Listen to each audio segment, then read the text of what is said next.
Rivals Week continues here on Locked On 49ers. Today, it is the Seattle Seahawks, where they were in 2024, what they've done in 2025. Sam Darnold, the new quarterback. Is that an upgrade over Geno Smith? All that and more on today's Locked On 49ers.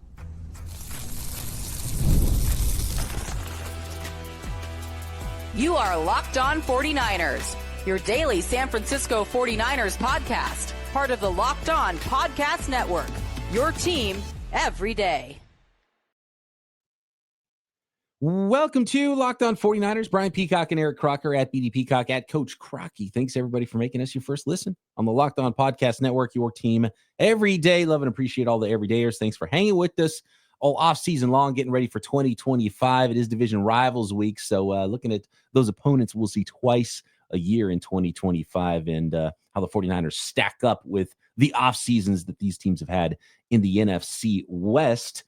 And if you're new to the program, welcome. Please subscribe on YouTube and anywhere you are listening to this podcast. It's all about the Seahawks this time around, Croc, in the 2025 version of the Seattle team. And year two under new head coach Mike Macdonald, and they are making some changes, trying to build this thing, I think, a little bit more in the Baltimore Ravens image where Mike Macdonald came from. But I think when you start talking about the Seahawks, we got to start with where they were in 2024. And how things have changed for them in 2025. When you change quarterbacks, it's usually a really big deal. And this was a team that was tied with the division champion Los Angeles Rams with a 10-7 record last year. Now, the Rams did win the division, and the Seahawks were number 2 in the division. The 49ers split with the Seahawks last year. So Seahawks were 10-7 last year, and well, let's see. They split with the San Francisco 49ers. So the first game was the Thursday nighter. This one was in Seattle. So both road teams won on these two matchups. So week 6, it was a Thursday nighter. The Niners won at the Seahawks. And then in week 11, just a few weeks later, it was in San Francisco that the Seattle Seahawks won by a score of 20-17. Did anything stand out from those two matchups? Croc, you always have a much better memory of past games. I swear to God, I feel like once a game is gone and I'm previewing the next game, I forget most of what happens in some of these football games, and I have to be reminded of it. What do you remember from Seahawks Niners in 2024? Oh, okay. The second game is a little bit more memorable, and I was watching and that was Geno Smith taking Seattle down the field to score a touchdown to end the game. I think he ran it in for a touchdown. So that was how the 49ers lost that second one at home. So what you're trying to tell me is in all 3 of the losses we talked about, 2 getting swept by the Los Angeles Rams in 2024, and then the one loss against the Seattle Seahawks in 2024, they lost those games all in the fourth quarter. Yep. And well, it is a problem, but it also kind of, I don't know, maybe it can give some people some hope because at the 49ers lowest, right, with a lot of the injuries and things that they had going on in most of those games, they still had a chance to win. So, I feel like in that scenario, like you're not just this terrible team, but obviously the 49ers aren't able to pull those out. Now, the other game was not nearly as close. I'm looking at it right now, 36-24. That's a game I don't quite remember. Oh, wait, 49ers won that game. So the 49ers. Yeah, the 49ers won the first one. Yeah. Because I remember that was like, oh, man, this is tough. This is usually a scheduled loss.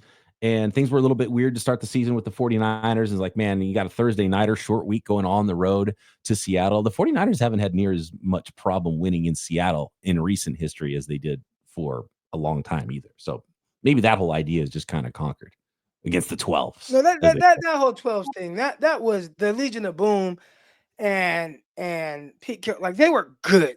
We were talking about that with, what quarterback would have gave you the best chance to win that NFC Championship game. And I'm like, dude, that defense was different the way they were able to fly around. And you almost need a Kaepernick type guy that's able to create outside the structure of the offense the way he was able to create with explosive runs, not just, I can move around a little bit in the pocket and make a play. We've seen that a lot from Brock Purdy, and that's terrific versus a lot of teams. But against that team right there, I think it would have been even difficult to get out that pocket. They were really good, and that D line was really good as well. The 12s were cooking back then. it's not the same vibes. And I don't even know if it's the same vibes now with Pete Carroll gone. Will it ever get back to what it was in those years in the 2010s? It's different, but I don't know. I think what they're building right now with Mike Macdonald, their new head coach, second-year head coach now, and how things were at the end of the Pete Carroll era, I don't know if I dislike the direction they're going. They just need to kind of finish the job, I think. And there was a huge draft class for the Seattle Seahawks, and we'll talk through what they did in the offseason here and how they stack up with the San Francisco 49ers. Again, this is a 10-win team. It was 10-7. Niners were 6-11 last year.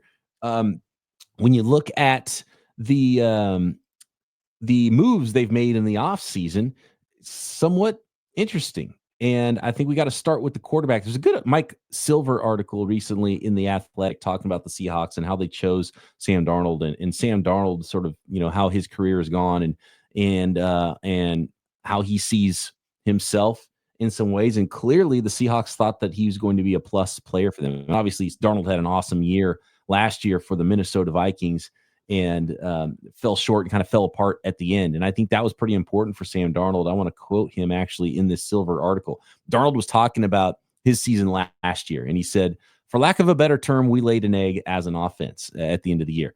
He says, and I think for me personally, that sucks. I felt like we were a really good team, but at the end of the day, and this is going to sound a little pessimistic, but when you get to the end of it and you don't win the whole thing, you failed. I feel like I could have played way better. To be completely honest with you, I feel I didn't play up to my standard. I truly feel that way. I feel like if I would have just played better, I would have been able to give the team a chance. And so he kind of, a lot of people have talked a certain way about Sam Darnold and how they played.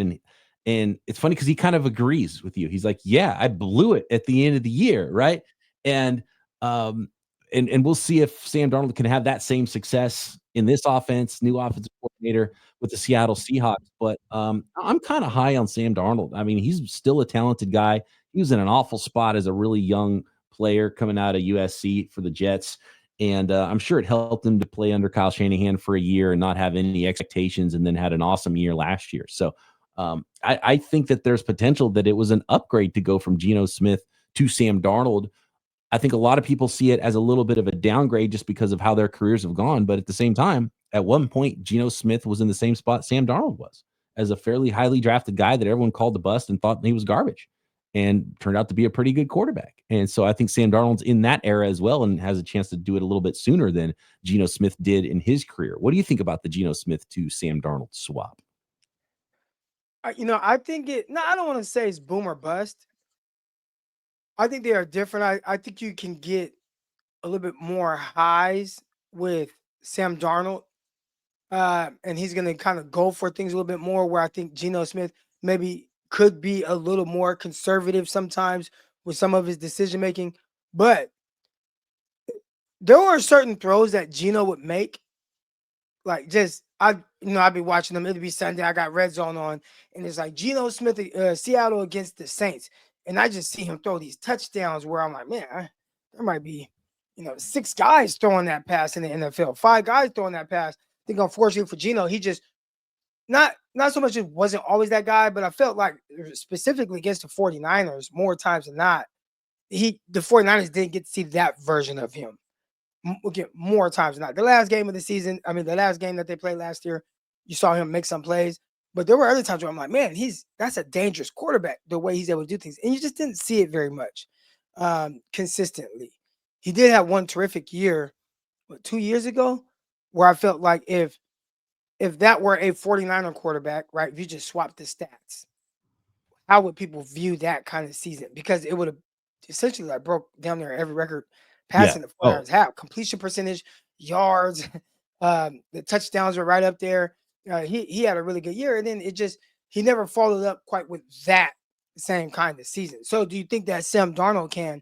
I think Darnold showed with Minnesota. There was a game where I felt like he went on a run where it's like, should he be in MVP consideration? Like, he was playing at that high of a level at one point. And you got some weapons, right? You got the Jordan Addison, you got the Justin Jefferson. But man, the way he was playing, you think he had the 49ers 2023 cast, right? With Christian McCaffrey and Debo and Ayuk and Kittle and Trent Williams and all these guys. It's like, well, he don't have that.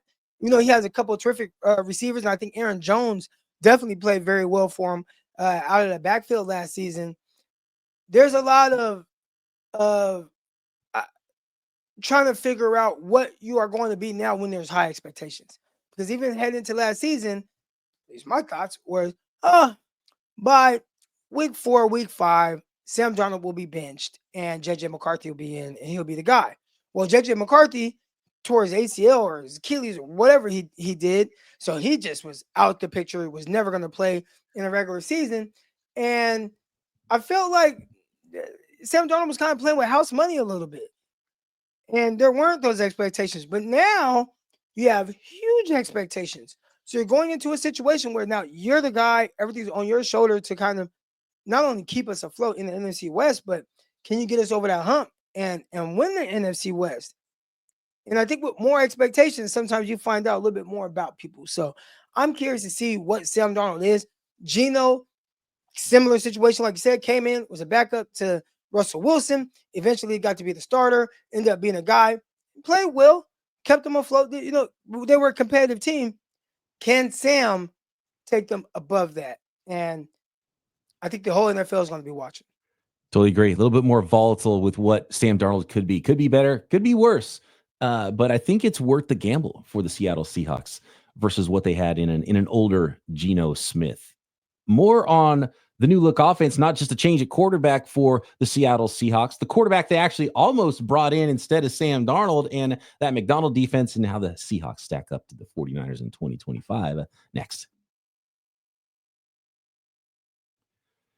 Today's episode of Locked On 49ers brought to you by Monarch Money. Ever wish you had money management skills that were maybe a little bit easier, maybe something that helped you feel like things were simpler and helped you build your wealth? Well, Monarch Money, you can feel like things are a lot easier because whether you're growing your savings or planning a big purchase, Monarch puts you in the driver's seat. It's like having your own personal CFO, giving you full visibility and control over your finances. And Monarch Money isn't just a budgeting app. It's a complete financial command center. You can track all your accounts, shared accounts, personal accounts, manage money with your partner, which is so important to make that smooth, which Monarch Money does, investments, all your spending, all in one place. So in addition to managing your money, you're also building wealth, and tracking spending is also a huge part of it. So whether you're maybe trying to buy your first home, maybe you're building your family, maybe your family has long been built and you're worried about paying for college, or maybe you're looking at your retirement, you can do it all with Monarch Money. So take control of your finances with Monarch Money. Use code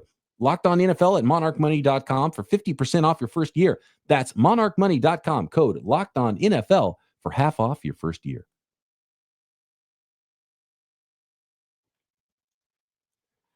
Another little nugget that Mike Silver talked about in this article of Sam Darnold and the Seattle Seahawks is that the Seahawks actually chose Sam Darnold over potentially having the opportunity to bring in Aaron Rodgers. So going with the 28-year-old, it's still kind of crazy that Sam Darnold's only 28 years old. Obviously, Rodgers is in his 40s, and that would be a short-term thing. And Geno Smith, I believe, is 34, 35 years old. So Darnold is quite a bit younger than even Geno Smith. But Aaron Rodgers could have been in the division, which would have been an interesting one for the 49ers. But they chose Sam Darnold over Rodgers and Geno Smith, which tells you what they think about Sam Darnold. And he's also going to be thrown to a new receiver, because on the way out is DK Metcalf, now a Pittsburgh Steeler. And the Seattle Seahawks brought over a division rival that used to be wearing different colors, somewhat different colors, in Cooper Kupp. So on the way out, Geno Smith, DK Metcalf, they also lost defensive tackle Draymond Jones, and they brought in Sam Darnold. They brought in Cooper Kupp from the Rams, and then they brought in DeMarcus Lawrence as well on the defensive line. So new defensive lineman, new wide receiver, new quarterback were the big key additions and losses for the Seattle Seahawks this offseason in the free agency and trade markets. So similar question to you. What do you think about the new passing attack here? So you got Sam Darnold now throwing the ball to a couple of guys that really are good working out of the slot, and no more DK Metcalf to catch those moon balls from Russell Wilson and Geno Smith down the field. Cooper Kupp, I know he's been injured a lot, but Cooper Kupp and Jackson Smith and Jigba, who was their reigning leading wide receiver. Jackson Smith and Jigba, by the way, last year, 100 catches, 1,130 yards, and 6 touchdowns. So he's their number one. And then you bring in another guy, Cooper Kupp. I almost feel like I like the DK JSN combo, and their skill sets a little bit more varied than Jackson Smith and Jigba and Cooper Kupp. Am I crazy? Well, I think, adding a guy like Marquez Valdez-Scantling, that still gives you that vertical threat. Now, he may be a guy that catches 2 passes a game. Right. I think when he was with Green Bay, there was a point where you thought he may be more than what he's kind of end up being at the NFL level, but still a guy that can win vertically down the field and give you some production there. And then there were a couple of young receivers that they brought in. Torrey Horton out of Colorado State. I really liked his game. And then Ricky White out of UNLV. I watched a lot of UNLV this past season, watching one of the kids that I had the opportunity to coach. And Ricky White was a guy who was very productive. I thought he'd be higher than, I think it was like a 7th round pick. I thought he'd be higher than that, more of a 3rd, 4th round type guy. So I think those 2 young receivers right there, Torrey Holton, Ricky White, they probably hope that one of those guys can kind of get Valdez-Scantling out of there, but still to have that veteran presence along with Cooper Kupp and Smith and Jigma. I think they kind of like the combination of some veterans and young group of core guys that they have to continue developing. Yeah, transitional year on offense for sure for the Seahawks last year, and I think really it's just showing how they're trying to figure that out, and different offensive coordinator now, and just trying to put the pieces together. So it's going to be Sam Darnold throwing to Jackson Smith and Jigba, Cooper Kupp, Marquez Valdez-Scantling. You mentioned the 2 rookies and Torrey Horton and Ricky White. We'll talk a little bit more about the draft class.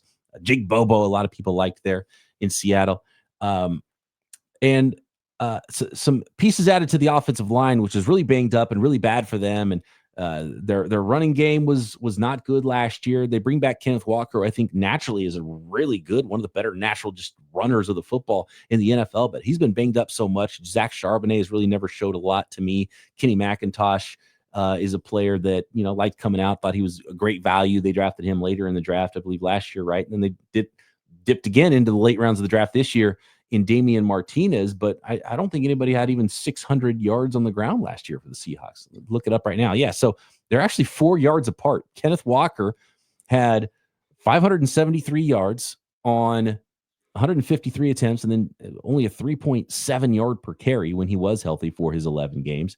And then Zach Charbonnet gave him 6 starts, and he had 4 fewer yards, 569 yards, a little bit better, over 4 yards per clip, 4.2 for Zach Charbonnet, but really up front is probably it's probably overdoing it to say this, but the offensive line is probably a more important thing for the Seahawks than who they have playing quarterback, because you got to keep your quarterback clean and you got to be able to run the ball better. And they just had so many problems, and they went to the draft to help solve this. And they actually drafted Nick Zakel. Why do I call him Nick Zakel? They drafted Gray Zabel in the first round, number 18 overall, the center out of North Dakota State, which is really high. And he had a great Senior Bowl, and really athletic player. And I like the fit, but interesting. They were obviously targeting offensive line in this draft to help what they had going on there. And they've had highly drafted guys and guys in the past that were really good for them that were hurt. And so new look group, Zabel's going to play, it looks like, guard for them to start out. So they got Charles Cross at left tackle. They got Gray Zabel at left guard, Oluwatimi at center, probably Anthony Bradford, Christian Haynes, a little competition there at right guard potentially. And then Abraham Lucas, who was hurt a lot as well, who was awesome right out of Washington State as a young player and then banged up. But if healthy, maybe they have themselves an offensive line that'll make all of the things go better on offense, running and passing wise.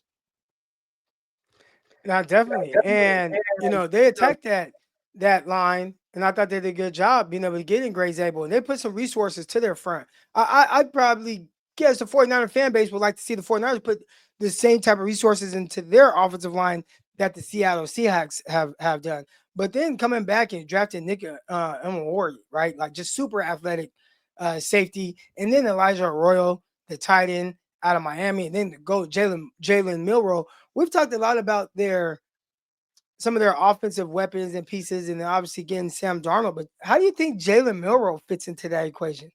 Because we talk about athlete.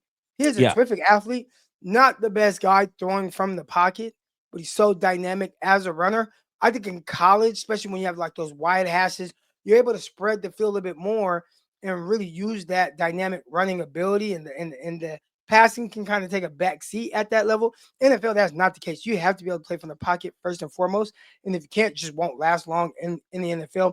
But he does have the ability to really make plays with his legs. Do you think we'll kind of see them try to utilize that early and, pull Sam Darnold out and do some read option, almost use him like their version of Taysom Hill?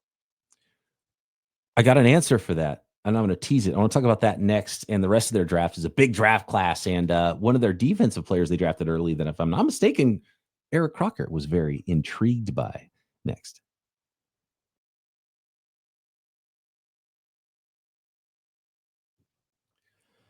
So to answer the question, and this has been answered by the coaching staff of the Seattle Seahawks, Jalen Milroe is not going to be Taysom Hill. And in fact, it sounds like Jalen Milroe is quarterback, pure quarterback. He's going to sit and he's going to watch Sam Darnold, at least his rookie season. That's the plan. Sam Darnold is going to play. Jalen Milroe is not going to play. That's the vibe I got from when those very questions were posed to the Seattle Seahawks coaching staff. But, bullets start flying. You get into the season, you're like, we got this quarterback who's stupidly athletic. I think we could probably utilize him at some point. And probably you don't want to put a lot on a player either. And these things were being answered like during rookie mini camp, right? So once you see him, you get through camp and you know what a player can or cannot handle, what his skill set is, and you get him in the offense and you start playing around. Then you kind of start to figure out what you can do and what you'd want to do and what the player is comfortable with. So who knows if that changes, but I would be surprised if we see a lot of Jalen Milroe, if any at all, on the field. I think he's going to be a pure backup and sit and watch and try to learn how to play NFL quarterback. And that seems like what is the plan for Jalen Milroe right now. 3rd round pick, though. They drafted him high, so they have some expectation at least. When I think of a guy like him, right, and some of the ability that he has, you think of like Cordell Stewart. Cordell Stewart ended up being a quarterback, but he was a guy that had the nickname Slash. And they used him all over the field. I mean, he was playing receiver for him. He was playing quarterback. He did some things before he ultimately took over as a quarterback. When you have a guy like Jalen Milroe and he has that type of game-breaking ability, like, why would you not figure out a way, especially if he's – now, you don't want your number 2 quarterback to get hurt. But it's like, well, we have to dress him. That's almost like a cheat code of sneaking another player on the roster. Most guys, number 2 quarterback, he's just not playing. But now on game day, when you only carry so many receivers and you have to make these tough decisions, why not have a guy that can be your 5th receiver and has legit ability to be a game breaker? At least give yourself an advantage if you need it, even if it's only one play a game. Because what if a player can help you get a slight advantage on one important play in a game rather than just hold a clipboard the whole time? But the thing is, they still have Drew Lock. So if I had to guess, I bet Jalen Milroe is the number 3 quarterback entering camp and potentially is just the emergency guy that doesn't even, that's not one of the 53 that are up on game day, potentially, depending on where he is in his development. So that's part of it as well.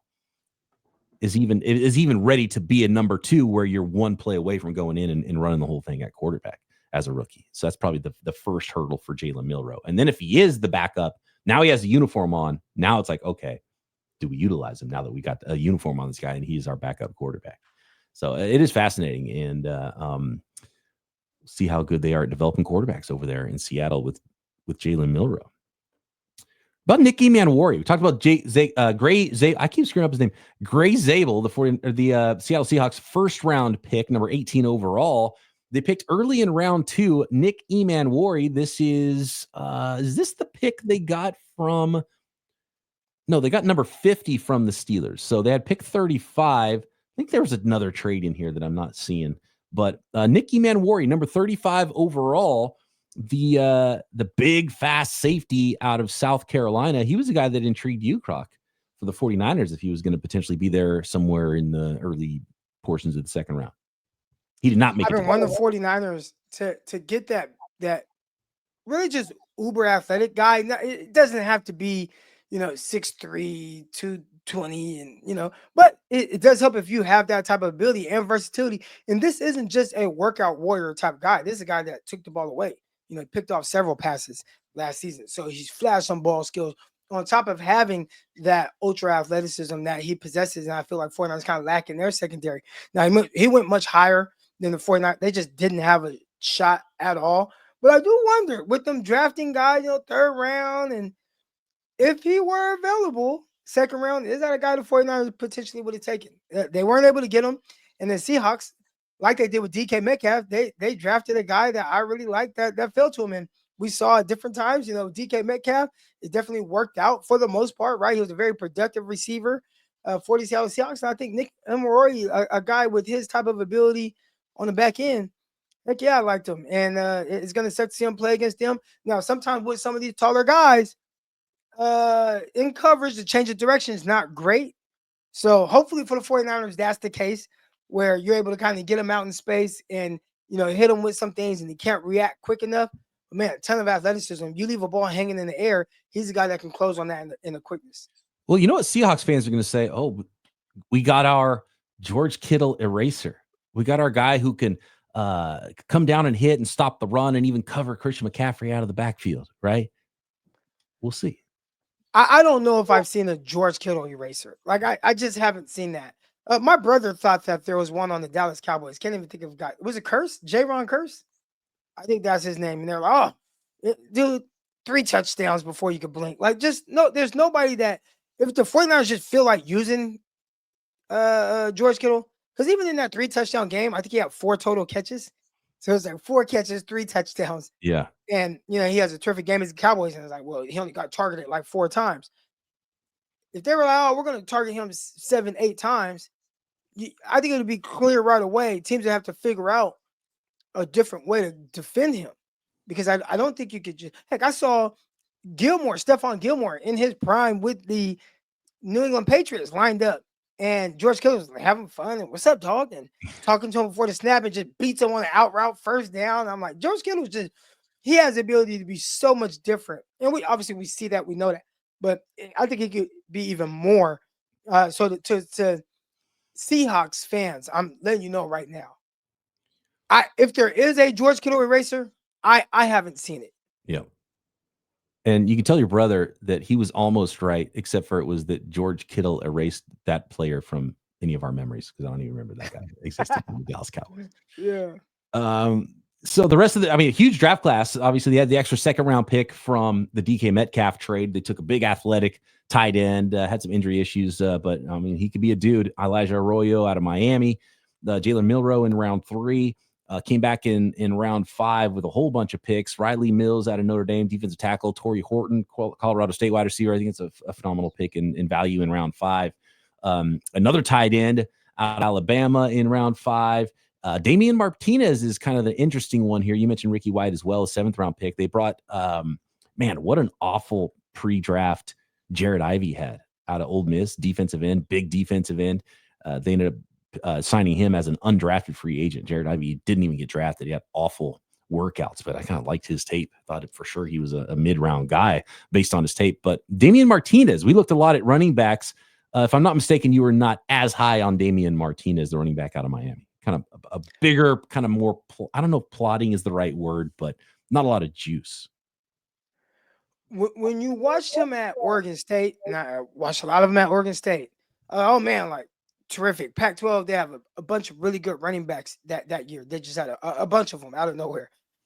He transferred to Miami, and I felt like I can't tell if he just got bigger. It's like, are the uniforms just making it a little bit bigger? Because Oregon State, they're one of those black uniforms. Black makes you look slimmer. I don't know if that was the case. And they're going all white. Yeah, he put on the all white. You put on the orange. Like, did he put on 15 pounds? But he just did not look fast.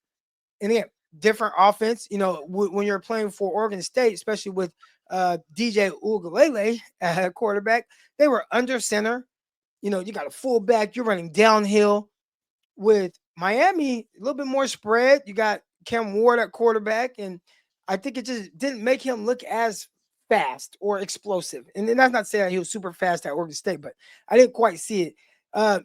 He kind of looked like, I don't want to call him a poor man version of this guy, but You have a guy like Zach Charbonnet. I like Zach Charbonnet coming out of UCLA and what that looked like with him at the running back. And Martinez was a guy who I feel like didn't really quite complement the two backs that they have. It's actually and there was, I don't know if there's the upside to it. So sometimes it's like, well, this guy is different, but man, there's this big upside because he does these different things so well. I'm not sure you get that upside with Martinez, aside Yeah, from maybe he's a terrific pass protector.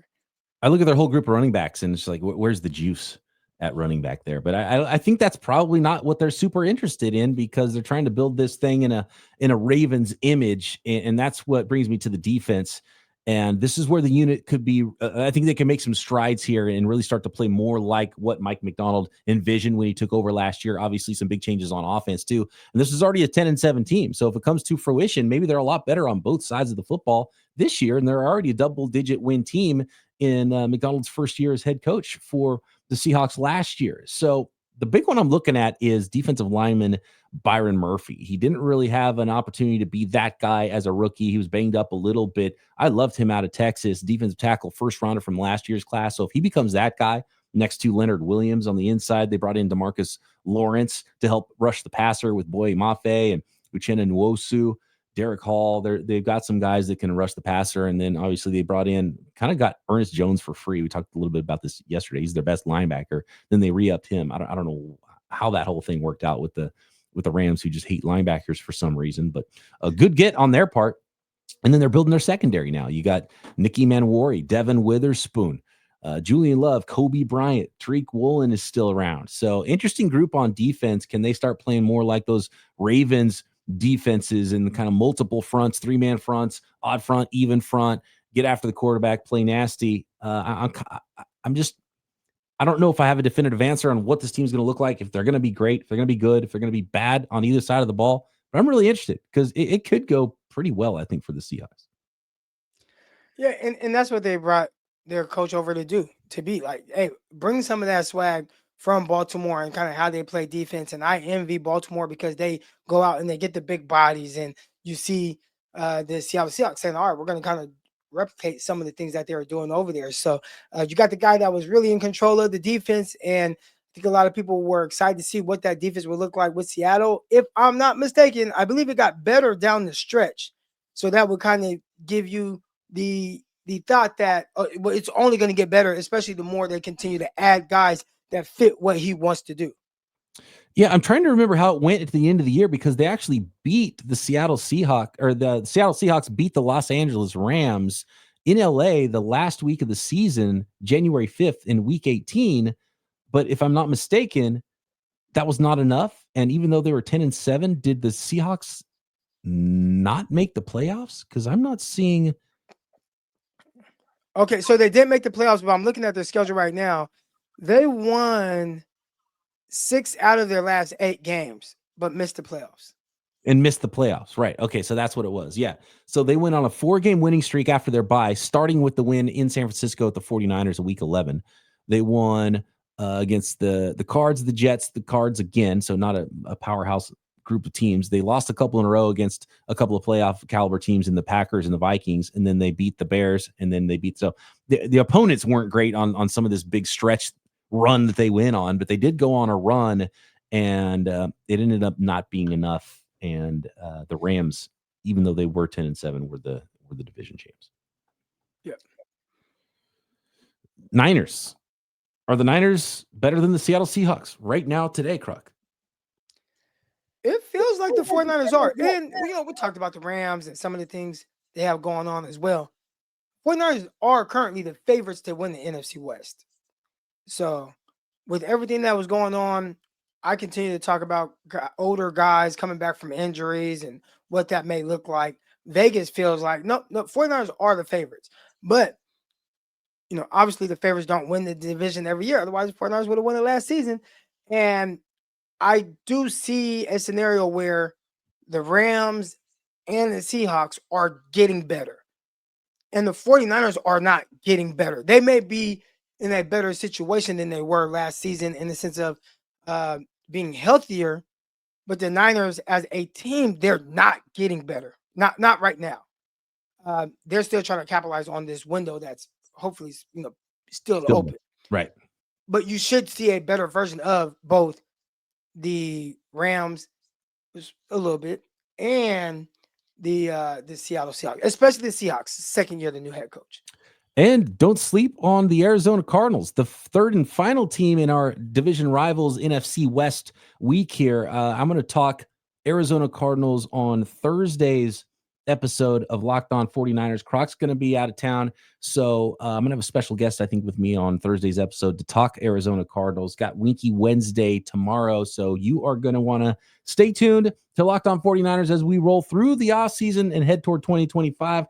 Camp previews as well on their way. Getting close. We're only a couple of weeks away from those first teams that play in the Hall of Fame game to get to start training camp. So we are not that far off from 2025 football and seeing guys on the field. Make sure you are subscribed and tuned in here to Locked On 49ers on YouTube and anywhere you listen to your podcast.